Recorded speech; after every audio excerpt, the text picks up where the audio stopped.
All Elite Wrestling has done it again, with its all-out show selling out in just 15 minutes. Is AEW the real deal, and should WWE shareholders have reason to worry? Join us now as WrestleLamia looks at how Vince McMahon underestimated AEW.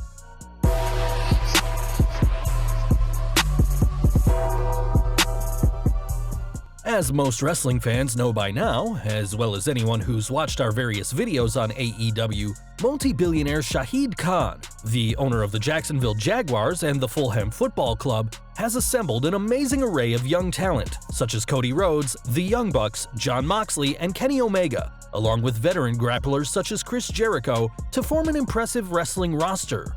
AEW's first live event and pay-per-view, Double or Nothing, was a huge success, with the company meeting its pay-per-view buy rates despite a $49.95 price tag and the event quickly selling out.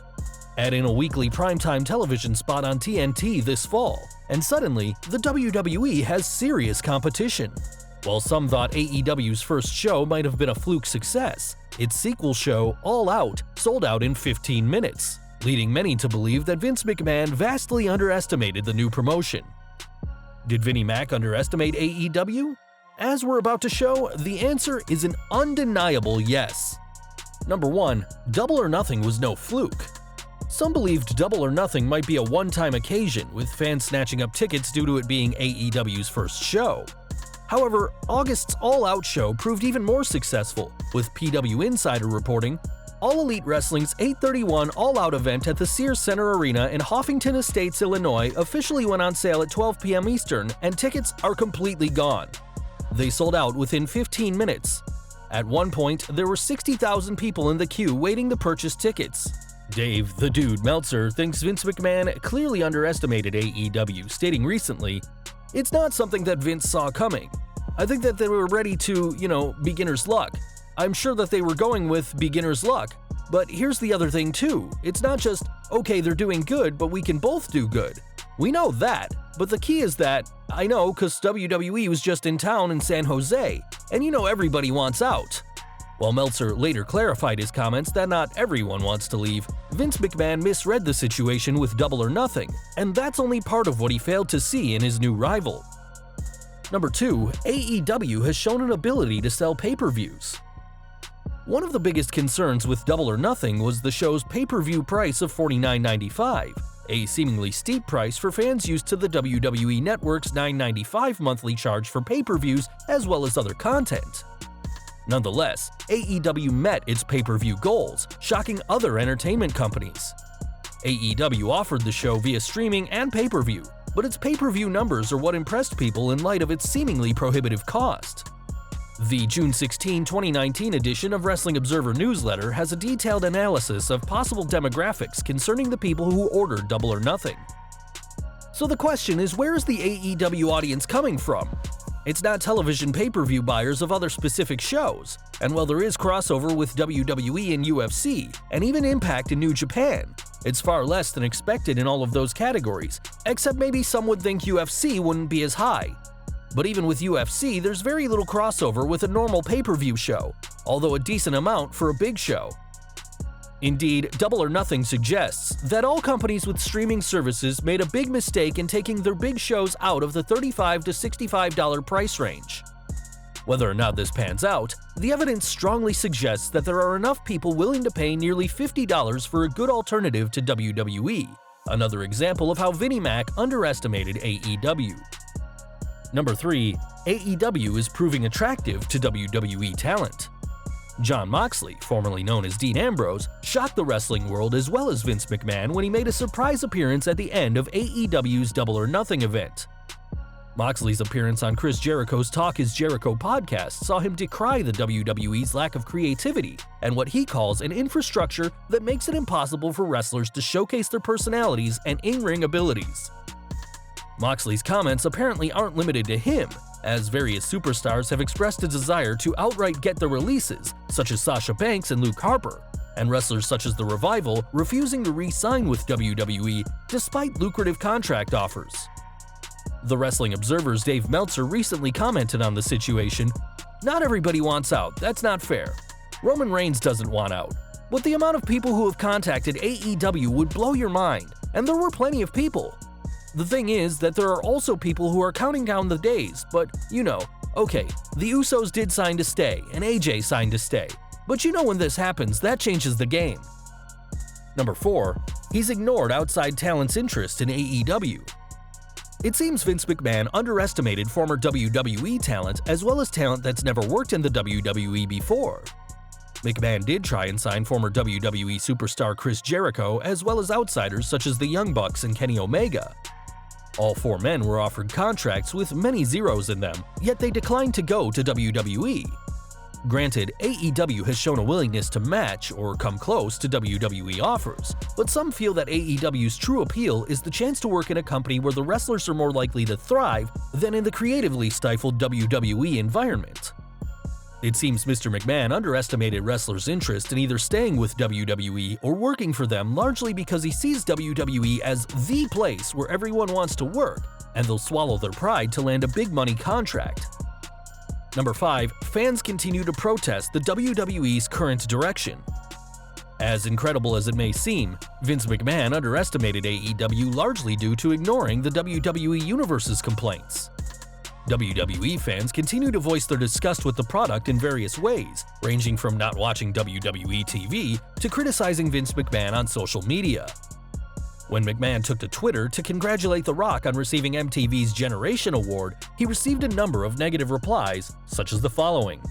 "You'd have The Rock lose via distracted roll-up to Dolph Ziggler these days. What sucks though is that none of the superstars of today can do what he did because Vince & Co. won't allow them to ad-lib or wander from the script.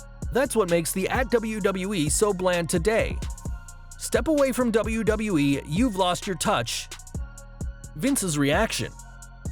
McMahon's response to the AEW threat seems to focus on one solution: throwing money at his talent to stick with the company, as he trusts the fans will stay loyal to the WWE despite overwhelming evidence to the contrary. As Meltzer noted, the WWE has gone out of its way to re-sign existing contracts with talent. For example, the Usos recently re-signed with WWE, while Pro Wrestling Sheet reports Mike and Maria Kanellis just signed a new 5-year deal with WWE, which will keep them both with the company until 2024. Maria tweeted on May 27, 2019 concerning their contracts, "Contracts are up in 3 weeks, just saying." Mike Kanellis' WWE career seemed to stall since his signing in 2017, but he's been regularly appearing on 205 Live. The Kanellis' signing suggests that not everyone is concerned about pushes as much as they are about big money contracts. Not everyone sees All Elite Wrestling as a true rival to WWE. Recently, former WWE superstar Batista, who retired after his appearance at WrestleMania 35, commented on the new company during an appearance with YouTube's Chris Van Vliet. "I don't see it as legitimate competition. I see it as competition, which is great because there should always be competition, but until they produce one of their own major stars, and until they have a production that's as big as WWE. Until they start. I mean, WWE's got the next 3 generations of superstars because they've got NXT camps all over the world now. They're so far ahead of the game that I don't see any real competition, not even close. I believe that competition is always good, especially in the sports entertainment industry, okay? I really support them." Nonetheless, WWE talent continues to see AEW as a viable alternative to the promotion, with Dave Meltzer observing, "Because number 1 is WWE, and WWE is offering people a lot of money to stay. Ridiculous, I mean more money than these guys have ever made in their lives. But even with that, there are guys who have told me, including guys in AEW now, that they cannot believe they turned the offer down, but they did. I know people in WWE now who are not interested in signing again, and they cannot believe the amount of money they're turning down the money. But it's like if you're miserable and you're not being who you want to be, and maybe you can make a little less, but it's more than you've ever dreamed about making in the business, maybe you can make more if you become a star. I'll put it this way, if you're a guy, I don't want to name names because they'll, but let's just say that you're a guy and you were offered $500,000 for 5 years from WWE. And let's say you know you're going nowhere there. You've been there, you know how they book, but you can make that money, or you can go in and you could go to AEW and you can have confidence that you can be a superstar. And even if you make $350,000 in the beginning, if this thing takes off, then you'll make more. But when your contract is up, in one case, you'll be a jobber for life. You'll be Dolph Zigglered out and your career is done. I don't want to say done because Dolph Ziggler's doing okay right now, but still he never was what he should have been. Or you could be Jon Moxley, who is hotter than he's ever been in his whole life, and WWE superstars can see it. The WWE has long been the world's #1 wrestling promotion after putting its US national competitor WCW out of business. While there are thriving promotions such as Ring of Honor and New Japan Pro Wrestling, neither is in the same category as the WWE. They lack a national TV deal in the US and the financial backing to support a talent roster comparable to the WWE. Enter AEW, a promotion with an owner with deep pockets, a dynamic talent pool, and an enthusiastic fan base. As WrestleLamia explained in a recent video, AEW's success is not a slam dunk, but the promotion has got to be seen as a legitimate competitor. Vince McMahon has been in the driver's seat so long that it's easy to see how he became complacent running the WWE and how he underestimated All Elite Wrestling. However, Vince McMahon has been in a similar situation before. Recall the WWF's dark days of 1995, a time when business was low and the company faced stiff competition from WCW that threatened to bankrupt McMahon's empire. Nonetheless, this competition ultimately helped the WWF turn things around and become the world's #1 wrestling promotion again. While McMahon clearly underestimated AEW, don't think he's down for the count just yet. Well guys, there you have it, the ways Vince McMahon underestimated AEW. What does this mean for WWE, and what does it mean for wrestling fans? Be sure to leave your comments and don't forget to subscribe to our channel so you don't miss out on any of our fantastic videos.